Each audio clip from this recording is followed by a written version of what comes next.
I finally had enough of being the responsible older sibling, and I left to live with my grandma. I, 17F, am the oldest child in my family.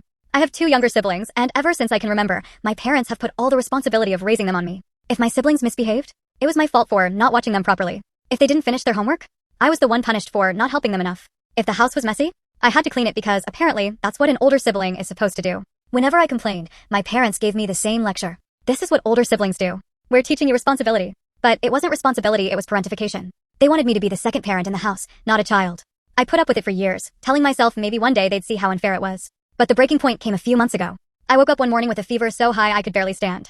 My whole body ached, and I told my parents I was really sick. Do you know what they said? It's nothing, you'll be okay. Then they left for work, leaving me alone to take care of my siblings. All day I struggled just to move. I couldn't keep up with my siblings, couldn't cook, couldn't clean. By evening, the house was a mess. I was lying on the couch, shivering under a blanket when my parents walked in. Instead of asking me how I was, instead of realizing maybe I really was sick, they started scolding me. They said I was being dramatic, that I was ignoring my responsibilities, that I was lazy. Something in me snapped. That night, I called my grandma in tears and told her everything, how they always dumped responsibility on me, how I felt invisible, how I was sick, and they still didn't care. Within 30 minutes, my grandma was at the house. She walked in like a storm. She took one look at me and said, "Pack your things, sweetheart."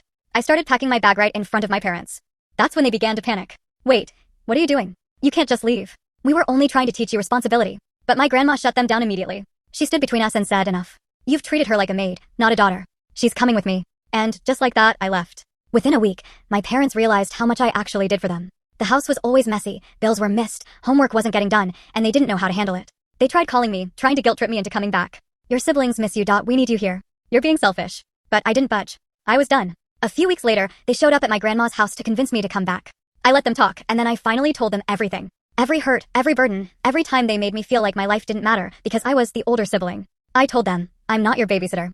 I'm not your maid. I'm your daughter. And until you start treating me with respect, I'm not coming back." My grandma backed me up 100%. She told them, "She'll be living here until you learn how to be proper parents." That was 2 months ago. And you know what? My parents are starting to change slowly. They call sometimes, but instead of demanding I come back, they actually ask how I'm doing. They apologize. They even admitted they didn't realize how much they had dumped on me. It will take time. Trust doesn't rebuild overnight. But for now, I'm staying with my grandma. For the first time in years, I feel like a kid again. I don't wake up with endless responsibilities, I don't cry myself to sleep out of exhaustion, and I don't feel invisible. I finally stood up for myself. And I don't regret it.